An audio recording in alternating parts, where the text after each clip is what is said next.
রাতের বেলা বাড়িতে বোমা মারার অভিযোগ। এই ঘটনায় ব্যাপক চাঞ্চল্য মুর্শিদাবাদের ভগবানগোলা থানার রমনাডাঙ্গাপাড়া এলাকায়। বাড়ির সদস্য তাজকুরা বিবি সহ অন্যান্যরা জানান, রাতের বেলায় দুষ্কৃতীরা বোমা মেরে পালায়। এর ফলে বিকট শব্দ হয় ও ধোঁয়াতে চারিদিক ভর্তি হয়ে যায়। তড়িঘড়ি বাড়ির সদস্যরা থানায় জানান। এরপর ভগবানগোলা থানার পুলিশ আসে ঘটনাস্থলে এবং তারা বোমার বিভিন্ন অংশ সংগ্রহ করে নিয়ে যায়।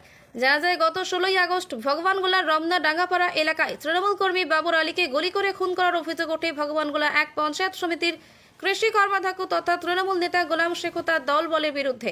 এই ঘটনায় গোলাম শেখকে গ্রেপ্তার করে পুলিশ। বাড়ির সদস্যদের দাবি, মৃত তৃণমূল কর্মী বাবুর আলীর অনুগামীরা তাদেরকে বেশ কয়েকদিন থেকে হুমকি দিত, গালিগালাজ করত। এই ঘটনার পরিপ্রেক্ষিতেই ওই বোমা মারা হয়েছে বলে অভিযোগ। গোটা ঘটনার তদন্ত শুরু করেছে ভগবানগোলা থানার পুলিশ। স্যার, রাত্রে 11:32 একটা বিকট শব্দ এলো বমের। দিয়ে বাড়িতে আমার যা দৌড়ে বেরিয়েছে, বলছে কি কে বম মেরে পেলিয়ে গেল, কে বম মেরে পেলিয়ে গেল। দৌড়ে আমার ওই যা সে বাড়ি হয়েছে, বলছে কি কে গালি করি, বলছে কি কেডা বম মেরে পালিয়ে গেল। আমার বাড়ি সব অন্ধকার ধুমো ধুমো হয়ে গেছে, বাড়ি সব অন্ধকার হয়ে গেছিল, পুরো অন্ধকার ধুমে ধুমে হয়ে গেছে। বাচ্চা কাচ্চা নিঃশ্বাস নিতে পারছে না, কাশছে। সেই দরজা খুলে দেখছে তো পুরো আন্ধার হয়ে গেছে ওদের বাড়ি। দিয়ে থানায় ফোন করলাম, পড়েছিল বমের ওই লোহাটা পড়েছিল। এসে থানায় তখন আধ ঘন্টা পর 12টার সময় পুলিশ এসে ওটা উদ্ধার করে নিয়ে যায়। এই যে হাতে কি এগুলো? এগুলি সব বমের স্যার কুচি। এগুলি আমাদেরকে ডাহরবাকি স্যার বলে কি এদেরকে তাড়িয়ে দিব, এদের বাড়ি ঘরকে এদের বম দিয়ে উড়িয়ে দিব, এদেরকে এক করহানে কোবাবো। এদের পার্শ্ববর্তী এলাকায় সব মানুষজন স্যার বলে এদেরকে রেপ করব, দিয়ে বাড়ি হানে ওদেরকে টর্চার করে তাড়িয়ে দিব। আমাদের স্বামীদেরকে স্যার দোষারোপ করে। আপনাদের স্বামীরা কোথায়? স্বামীরা বিদেশে স্যার। এই কি কারণে এরকম কথা বলে? ওই কারণটা কি? স্যার ওই মারামারি ঝামেলা হানে স্যার আমাদের উপর অত্যাচার। হ্যাঁ স্যার, মার্ডার। হ্যাঁ, ওর পর থেকে আপনাদের উপর আক্রমণ করে স্যার। আমরা কিছু বলি না, চুপচাপ দোকানে গেলে আমরাকে বলবে কি গালি দেয়। শালির বিটি শালিরা এই রাস্তা দিয়ে গালিগালাজ করে স্যার। এরকম আমাদেরকে, আমাদের ছেলেপিলে স্কুল গেলে পারে স্যার রাগা ঘেরে আমাদের ছেলেপিলাকে নায়ন নাই ভাষা গালিগালাজ করে স্যার। পুলিশ এসে কি বলেছে? পুলিশ এসে স্যার উদ্ধার করে নিয়ে গেছে। এটা আর কিছু বলে নাই। তদন্ত করে আমাদেরকে বললে তোমরা ঘুমিয়ে পড়ো, আমরা সারা রাত থাকছি। কি নাম আপনার? তাজকুরা বিবি। এই জায়গাটার নাম কি? রমনাডাঙ্গাপাড়া। ঘুমিয়েছিলাম, ঘুমিয়ে থাকার অবস্থাতেই ও একটা বিকট আওয়াজ এলো। আওয়াজ আসার পর দেখলাম বাড়িটা অন্ধকার হয়ে গেলো। দুটো বাচ্চা নিয়ে শুয়ে আছে। বাচ্চাগুলো না আমার নিঃশ্বাস নিতে পারছে না, আমরাও পাচ্ছি না।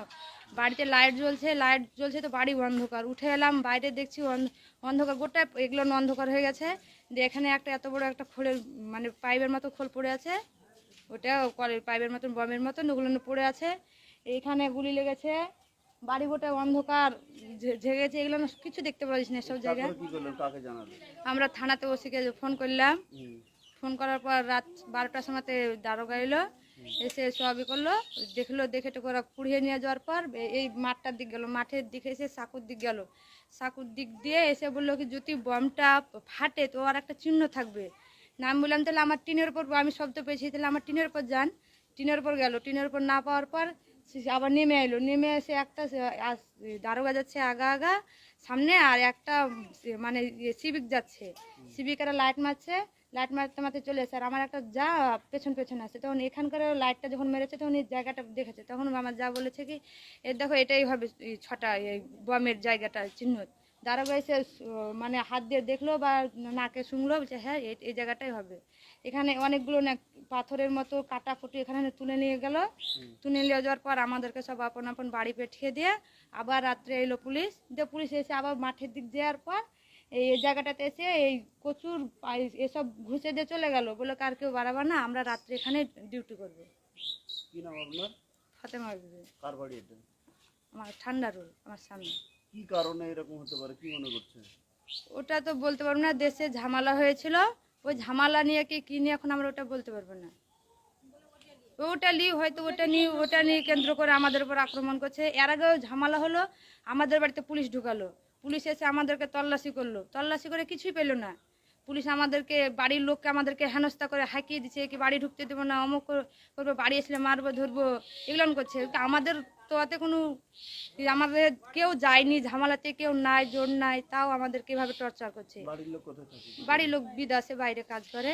আর রাস্তা দিয়ে গেলেই আপনার বহুত রকমের মুখস্থি করে, রাস্তা দিয়ে যেতে দেয় না। ওই যারা বিরোধী লোকেরা আমাদের উপর খুব আক্রমণ করে। খুবই মানে এমনভাবে গালি দেয় বলার মতন না। 12টার সময় একটা বোমের আওয়াজ, বেরিয়ে দেখি গোটা মানে এটা গোটা অন্ধকার। অন্ধকারে বেরিয়ে তাড়াতাড়ি যে কাউকে দেখবো সেটা দেখার ক্ষমতা নেই, এতটা অন্ধকার। মানে দিয়ে যে এদিক দিয়ে কে পালালো কি কে মানে চটির শব্দ পাওয়া গেছে। তারপরে পুলিশকে ফোন করলাম, পুলিশ রাত 12টার সময় এসে ওটা তুলে নিয়ে গেলে ওদের ওখান থেকে এসে আবার তদন্ত করলো। তদন্ত করে বললো কি আমরা ঠিক আছে, এটা যখন পেলাম আমরা তদন্ততে নেমেছি, তোমাদের আর এখন কিছুর ভয় নাই, আমরা এটা এখন দেখছি। তারপরে আমাদেরকে তার আগে এসেছিলো বলছে কি তোমাদের উপর কি টর্চার হয়, তা আমরা না এখন আমাদের উপর কিছু নেই। প্রথম খুব আমাদের উপর অত্যাচার করেছিল। কত এই যে বম পড়লো কতটা ভয় আছে আতঙ্ক? অনেকটা ভয়, সারা রাত একটু ঘুমায়নি, ঘুম আসেনি, ভয়ে আতঙ্কের জ্বালায় যে আমাদের বাড়িতে একটা ছেলেরা নাই, আমরা মেয়েরা শুধু আছে, আমাদের ওপর কেন এত অত্যাচার হবে। ছেলেরা ঝামেলার আগে থেকে আমাদের বাড়ির ছেলেরা সব বাইরে আছে, একটা বাড়িতে নাই। মানে এই যে 16 তারিখ মার্ডার হয়েছিল এই ঘটনাকে কেন্দ্র করে নাকি? না, এই 16 তারিখের জন্য তো আমাদের উপর এরকম অত্যাচার হচ্ছে, না তো আমাদের উপর কিছু হতো না, আমরা ওদেরকে কথা বলতো না, ওরা আমাদেরকে কথা বলতো না। আর এই 16 তারিখে মার্ডারের পর আমরা কেউ ওপেন ঝামেলার কথা বলে, কিন্তু আমরা কান দিনে যেহেতু আমাদের ছেলেরা নাই বাড়িতে, ওরা কোথায় থাকে সব আপনাদের ছেলেরা? আমরা আমাদের ছেলেরা সব বাইরে কাজ করে, সব ঠিকাদারি বাইরে সবাই কাজ করে। আমার ভাসুর ঠিকাদার, ওখানে সবাই কাজ এখন করে। কতটা আতঙ্কে আছে? এখনো অনেকটা আতঙ্কে আছে যে মনে হয় আবার রাত আসবে, আবার মনে হয় ফেলে দিবে পুলিশ, কতক্ষণ আমাদেরকে জগিয়ে রাখবে মনে হয়, এটা হয় এখন। কি নাম আপনার? আমার নাম মার্জিনা বিপি। আমাদের পাশের আমার দেওয়ারের পাশের দেওয়ালে বোমা পড়েছে, আমরা অত্যন্ত আতঙ্কে আছি। আমাদের এর সঠিক বিচার চাই, পুলিশ ভালোভাবে তদন্ত করুক। আপনি তো গ্রাম পঞ্চায়েতের সদস্য। হ্যাঁ, আমি রানিং মেম্বার। তো পুলিশকে কি বলেছেন? পুলিশকে কিছু জানিয়েছে? হ্যাঁ, পুলিশ জানিয়েছি, পুলিশ রাত্রে এসেছিল, ওই বোমার সব ইগুলো নিয়ে গেছে। তা আপনাদের বাড়িতে কেন এরকম? আপনার দেওরের বাড়িতে আপনাদের সঙ্গে কেন? আমার বাড়ি এটা, আমার দেওয়ার যে রুমটাই থাকে ওই রুমটাই পড়েছে পাশের দেওয়ালে। যে কতটা আতঙ্কে আছে? অনেকটা আতঙ্কে আছে, পুলিশ এর সঠিক তদন্ত করুক। কি নাম আপনার? জীবন নেশা বিবি।